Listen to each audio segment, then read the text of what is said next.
Hello students, welcome to MOS classes. इस video में हम 9th क्लास मैथ एनसीईआरटी की जो नई बुक है उसके चैप्टर नंबर 4 की एक्सरसाइज 4.1 के सभी क्वेश्चंस को सॉल्व करेंगे। क्वेश्चन नंबर 1 में हमसे कहा गया है the cost of a notebook is twice the cost of a pen. यानी कि एक नोटबुक है जिसकी जो कॉस्ट है वो पेन की कॉस्ट की ट्वाइस है, यानी कि पेन की कॉस्ट की डबल है। ट्वाइस का मतलब होता है डबल। जैसे कि अगर पेन की कॉस्ट 10 रुपीज है तो नोटबुक की कॉस्ट उसकी ट्वाइस यानी कि डबल हो जाएगी, 10 का डबल यानी 20 रुपीज। ये हमने एक एग्जाम्पल लिया है। Write a linear equation in two variables to represent this statement. और ये जो स्टेटमेंट हमें दी गई है हमें इसका एक लीनियर इक्वेशन बनाना है, यानी कि इस स्टेटमेंट से हमें एक लीनियर इक्वेशन बनाकर दिखानी है और वो linear equation in two variables होनी चाहिए। तो हमें कैसी इक्वेशन बनानी है? Linear equation in two variables. और उसके अलावा यहां पर हमें यह भी बताया गया है take the cost of a notebook to be rupees x and that of a pen to be rupees y. यानी कि नोटबुक की कॉस्ट हमें कितनी लेनी है? रुपीज एक्स लेनी है। और पेन की कॉस्ट हमें कितनी लेनी है? Rupees y. यानी कि एक नोटबुक की कॉस्ट को हम लेट कर लेंगे रुपीज एक्स और एक पेन की कॉस्ट को हम लेट कर लेंगे रुपीज वाई। तो इसके सॉल्यूशन में यहां पर हम लिखेंगे let the cost of a notebook is equal to rupees x. यानी कि एक नोटबुक की कॉस्ट कितनी है? Rupees x. उसके बाद हम लिखेंगे let the cost of a pen is equal to rupees y. यानी कि एक पेन की कॉस्ट कितनी है ये हमने लेट कर लिया, रुपीज वाई है। उसके बाद हम लिखेंगे ए टी क्यू यानी कि अकॉर्डिंग टू क्वेश्चन। और यहां पर हम ये linear equation in two variable बनाएंगे x is equal to 2y, क्योंकि क्वेश्चन में हमसे ये कहा गया है कि नोटबुक की जो कॉस्ट है वो पेन की कॉस्ट की ट्वाइस है यानी कि डबल है। तो x क्या है? x है नोटबुक की कॉस्ट। एक नोटबुक की कितनी कॉस्ट है? x। और ये नोटबुक की जो कॉस्ट है ये डबल यानी ट्वाइस है पेन की कॉस्ट के। तो जब हम x is equal to 2y लिखते हैं तो इसका मतलब है कि नोटबुक की कॉस्ट इक्वल है पेन की कॉस्ट के ट्वाइस के। 2y का मतलब 2 इंटू वाई, वाई का डबल, वाई का ट्वाइस। अब अगर आप चाहे तो आंसर यहां भी छोड़ सकते हैं और अगर आप चाहे तो इस 2y को इस साइड में ले आइए। यहां पर ये पॉजिटिव 2y है, इस साइड में आकर ये -2y हो जाएगा। तो जब ये 2y इधर आके माइनस हो जाएगा तो इज इक्वल टू के राइट हैंड साइड में यहां क्या बचेगा? कुछ भी नहीं। इसका मतलब यहां 0 बचेगा। तो यहां पर x अपनी जगह पे रहा और ये 2y इधर आके माइनस हो गया यानी -2y इज इक्वल टू का साइन अपनी जगह पे। यहां पर कुछ नहीं बचा तो यहां बचा 0। तो हमें क्या linear equation in two variable मिली? x minus 2y is equal to 0। जो हमने कहां से बनाई? ये जो स्टेटमेंट हमें दी गई थी the cost of a notebook is twice the cost of a pen, इसी स्टेटमेंट से हमने ये linear equation in two variable बनाकर दिखा दी है। क्वेश्चन नंबर 2 में हमसे कहा गया है express the following linear equations in the form ax plus by plus c is equal to 0 and indicate the values of a, b and c in each case. इसका ये मतलब है स्टूडेंट्स कि यहां पर इस क्वेश्चन में हमें कुछ linear equations in two variables दी गई है। जैसे कि फर्स्ट पार्ट में ये linear equation in two variable हमें यहां पर दिया गया है। हमसे ये कहा गया है कि हमें इन linear equation in two variables को पहले तो इस फॉर्म में लाना है। अगर ये इस फॉर्म में नहीं है तो पहले इस फॉर्म में लाना है। और ये स्टैंडर्ड फॉर्म होती है linear equation in two variable की, जैसा कि इस चैप्टर की बेसिक वीडियो में हमने आपको समझाया था। तो पहले तो जो भी क्वेश्चन हमें दिया होगा, जो भी ये linear equation in two variable हमें दी होगी, हमें इसको इस फॉर्म में लाना है और उसके बाद हमें यहां से a, b और c की वैल्यू पता करनी है। तो जैसा ये क्वेश्चन यहां पर हमें दिया गया है बिल्कुल ऐसा ही एग्जाम्पल हमने बेसिक वीडियो में आपको बताया था, ताकि आपको ये पहले ही समझ में आ जाए कि इस तरह के क्वेश्चन को कैसे सॉल्व किया जा सकता है। तो अगर आपने इस चैप्टर की बेसिक वीडियो नहीं देखी है तो मैं आपको ये सजेस्ट करूंगा कि पहले आप बेसिक वीडियो को जरूर देखें, ताकि इस चैप्टर से रिलेटेड सभी कंसेप्ट आपके क्लियर हो जाएं। तो फर्स्ट पार्ट में हमें ये linear equation in two variable दिया गया है 2x plus 3y is equal to 9.35 और सिर्फ 5 के ऊपर ये रिपीटिंग ब्लॉक है। ठीक है, तो पहले तो हम इस linear equation in two variable को इस स्टैंडर्ड फॉर्म में लाते हैं, यानी कि x वाला टर्म, y वाला टर्म और कांस्टेंट सबको एक साइड ले आओ और राइट हैंड साइड में सिर्फ 0 रहना चाहिए। तो देखिए ये 2x यहीं पे रहेगा, प्लस 3y यहीं पे रहेगा, ये पॉजिटिव 9.35 और 5 के ऊपर रिपीटिंग बार है। जब हम इसको इस साइड में लेकर आएंगे तो यहां पर आकर ये माइनस का हो जाएगा, माइनस 9.35, 5 के ऊपर रिपीटिंग ब्लॉक। यहां पर आप इसको रिपीटिंग बार भी कह सकते हैं और रिपीटिंग ब्लॉक भी कह सकते हैं। इज इक्वल टू का साइन यहां कुछ नहीं बचा क्योंकि ये तो इधर आ गया, तो यहां क्या रह गया, 0 रह गया। अब हमने क्या किया, हम सबसे पहले इस linear equation in two variables को किस फॉर्म में ले आए, स्टैंडर्ड फॉर्म में, ax plus by plus c is equal to 0 की फॉर्म में।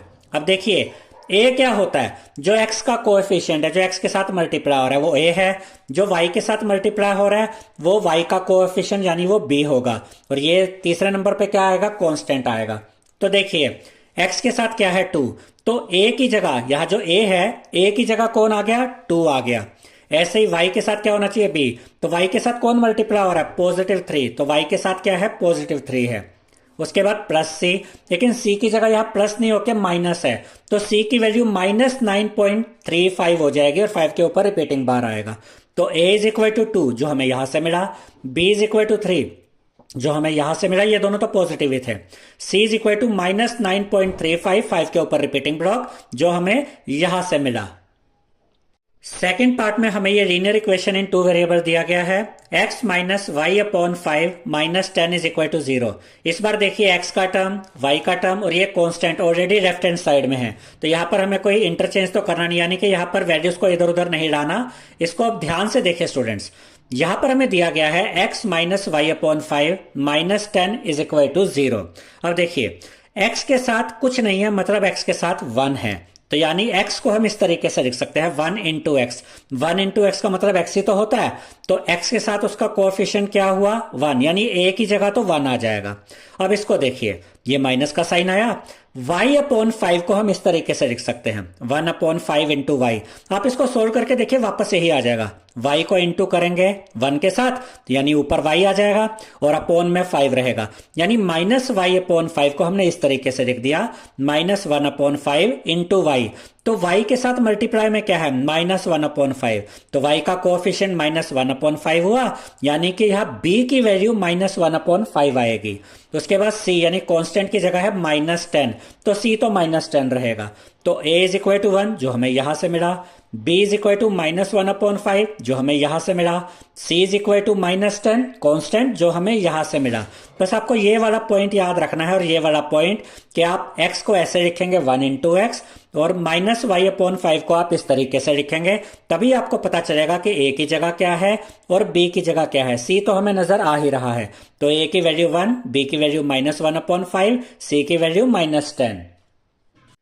थर्ड पार्ट में हमें ये linear equation in two variables दिया गया है, minus 2x plus 3y is equal to 6।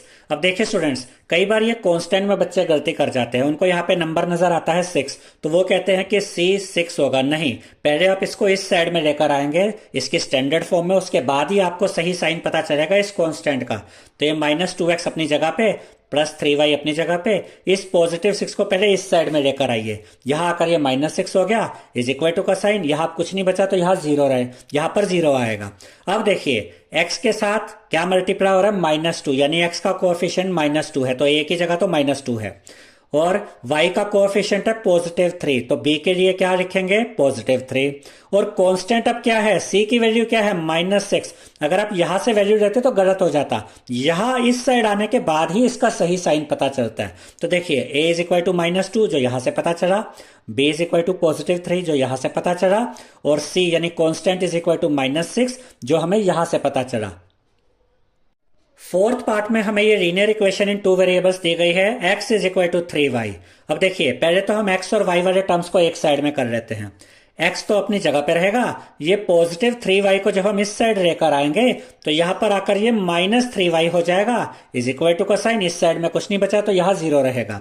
अब x को हम ऐसे भी लिख सकते हैं 1 इंटू एक्स, 1 इंटू एक्स का मतलब x ही होता है। अब यहां पर कांस्टेंट कोई भी नहीं है, देखिए x वाला टर्म है, y वाला टर्म है, नंबर तो कोई भी नहीं है अलग से, तो जब कांस्टेंट कुछ ना हो तो c तो 0 हो जाता है। अब देखिए x का कोएफिशिएंट क्या है 1, तो a की वैल्यू तो 1 रहेगी जो हमें यहां से मिला, और y का कोएफिशिएंट क्या है, यानी y के साथ क्या मल्टीप्लाई हो रहा है -3, तो b की वैल्यू -3 रहेगी जो हमें यहां से मिली। c यानी कांस्टेंट कुछ है ही नहीं, तो c इज इक्वल टू 0 होगा। फिफ्थ पार्ट में हमें ये linear equation in two variables दी गई है, 2x is equal to -5y। तो सबसे पहले हम ये करेंगे कि x और y वाले टर्म्स को एक साइड में कर देंगे, 2x यहीं पे रहेगा और ये जो -5y है इस साइड में आएगा तो यहां आकर ये +5y हो जाएगा, इज इक्वल टू का साइन आया, यहां कुछ भी नहीं बचा तो यहां 0 रह जाएगा। अब देखिए x और y वाले टर्म्स तो है लेकिन कांस्टेंट यहां भी नहीं है, तो जब कांस्टेंट कुछ ना हो तो इसका मतलब c 0 होगा, ठीक है। अब देखिए x का कोएफिशिएंट 2 है, यानी a की वैल्यू 2 हो गई जो हमें यहां से मिली। y का कोएफिशिएंट है +5, तो b इज इक्वल टू 5 होगा जो हमें यहां से मिला। c यानी कांस्टेंट कुछ भी नहीं है तो c इज इक्वल टू 0 होगा। अब सिक्स्थ पार्ट में हमें linear equation in one variable दिया गया है, ना कि linear equation in two variable, क्योंकि यहां y वाला टर्म तो है ही नहीं। 3x + 2 इज इक्वल टू 0, तो यहां पर एक ही वेरिएबल है। अब इसको कैसे सॉल्व करेंगे, देखिए भले ही ये linear equation in one variable है लेकिन हम इसको linear equation in two variables की तरह दिखा सकते हैं। अब आप कहेंगे कि अगर आप यहां पर y वाला टर्म लिख देते हैं फिर तो क्वेश्चन ही बदल जाएगा। नहीं, अगर हम यहां पर इसको linear equation in two variable की तरह दिखाएंगे भी तो भी हम इसकी वैल्यू को चेंज नहीं करेंगे, वैल्यू इसकी यही रहेगी। देखिए स्टूडेंट्स, ये हम कैसे करेंगे, 3x यहां पर एज इट इज आएगा। अब y वाला टर्म तो है ही नहीं, कांस्टेंट है 2, y वाला टर्म तो है ही नहीं, तो इसको हम इस तरीके से लिख सकते हैं +0 इंटू वाई। देखिए 0 इंटू वाई तो 0 ही होता है ना, तो यहां कुछ फर्क थोड़े पड़ा, ये तो 0 ही है, ठीक है। अब 0 ऐड कर भी दिया इसमें तो क्या फर्क पड़ गया, लेकिन इससे हुआ क्या, इससे हमें यह पता चल गया कि अगर यहां पर y का कोएफिशिएंट पता करना हो तो वो हमें 0 मिलेगा। 0 इंटू वाई करने से क्या हुआ, ये linear equation in two variables की तरह नजर आ रहा है, और इसमें y के साथ मल्टीप्लाई कौन हो रहा है, 0, यानी y का कोएफिशिएंट क्या हुआ 0। यहां से हमें ये b की वैल्यू मिल गई, और जो c है +2 वो यहां पर लिखा। देखिए a इज इक्वल टू 3 जो हमें यहां से मिला क्योंकि x का कोएफिशिएंट 3 है, b इज इक्वल टू 0 वो हमें यहां से मिला क्योंकि y का कोएफिशिएंट 0 है, और c इज इक्वल टू 2 जो हमें यहां से मिला, ठीक है। तो इसको आप ऐसे भी याद रख सकते हैं कि अगर किसी इक्वेशन में, किसी लीनियर इक्वेशन में y वाला टर्म नहीं है तो y का कोएफिशिएंट 0 ही होगा, यानी b की वैल्यू 0 ही रहेगी। आप इसको इस तरीके से भी याद रख सकते हैं, लेकिन इसको लिखने का सही तरीका यही है। सेवेंथ पार्ट में हमें ये linear equation in one variable दी गई है, y - 2 इज इक्वल टू 0। तो पहले हम इसको चेंज करेंगे linear equation in two variable में, लेकिन हमें यह भी ध्यान रखना है कि इसकी वैल्यू नहीं बदलनी चाहिए। अब यहाँ पर y वाला टर्म है और कांस्टेंट है, लेकिन x वाला टर्म नहीं है। तो जैसे पिछले पार्ट में y वाला टर्म नहीं था तो हमने 0 इंटू वाई किया था, यहाँ पर x वाला टर्म नहीं है तो हम इसको ऐसे लिख सकते हैं 0 इंटू एक्स। 0 इंटू एक्स का तो मतलब 0 ही होता है, तो हमारी वैल्यू पे तो कोई भी फर्क नहीं पड़ा, वो तो अभी भी वैसी है, लेकिन हमें x का कोएफिशिएंट नजर आ गया। प्लस ये y अपनी जगह, -2 अपनी जगह, इज इक्वल टू 0 भी यहां पर आ गया। अब x का कोएफिशिएंट क्या है 0, तो a की जगह क्या हुआ 0, तो a इज इक्वल टू 0 जो हमें यहां से मिला। b इज इक्वल टू 1, क्यों, क्योंकि y के साथ कुछ नहीं है, मतलब y के साथ 1 है। देखिए अगर सिर्फ y लिखा हो तो आप y को ऐसे भी तो लिख सकते हैं 1 इंटू वाई, यानी y का कोएफिशिएंट क्या है 1, क्योंकि 1 y के साथ मल्टीप्लाई हो रहा है, तो b की वैल्यू 1 है जो हमें यहां से मिली। अब c इज इक्वल टू -2 क्योंकि कांस्टेंट की जगह -2 है। एट्थ पार्ट में हमें ये linear equation in one variable दिया गया है, 5 इज इक्वल टू 2x, क्योंकि यहाँ एक ही वेरिएबल है x। तो पहले हम इसको भी चेंज करेंगे linear equation in two variable में, लेकिन इसकी वैल्यू नहीं बदलेंगे, वैल्यू वही रहेगी, लेकिन इसको linear equation in two variables में रिप्रेजेंट कर देंगे। तो सबसे पहले हम क्या करते हैं, पहले तो हम इस x वाले टर्म को इस साइड ले आते हैं, तो ये 2x इधर आके -2x हो गया। ये जो +5 है ये यही का यही रहा, यानी कि ये इधर आके -2x, ये +5 को हम यहां लिख लिख लेते हैं +5 इज इक्वल टू का साइन, यहां कुछ भी नहीं बचा तो यहां क्या रहेगा, 0 रहेगा। अब इसको हम कन्वर्ट करते हैं लीनियर इक्वेशन इन 2 वेरिएबल्स में बिना इसकी वैल्यू को चेंज किए। अब यहां x वाला टर्म तो है तो -2x यहां लिखा, y वाला टर्म नहीं है, ठीक है, तो इसको हम इस तरीके से लिख सकते हैं +0 इंटू वाई, 0 इंटू वाई तो 0 ही होता है, तो y का कोएफिशिएंट हमें दिख गया 0, x का कोएफिशिएंट -2, y का कोएफिशिएंट 0 और कांस्टेंट यानी c क्या है, +5। अब हम a, b और c की वैल्यू आसानी से पता कर सकते हैं। a इज इक्वल टू -2 जो हमें यहां से मिला, b इज इक्वल टू 0 जो हमें यहां से दिख रहा है, c इज इक्वल टू 5 जो हमें यहां से दिखा। आई होप स्टूडेंट्स आपको हमारा ये वीडियो पसंद आया होगा।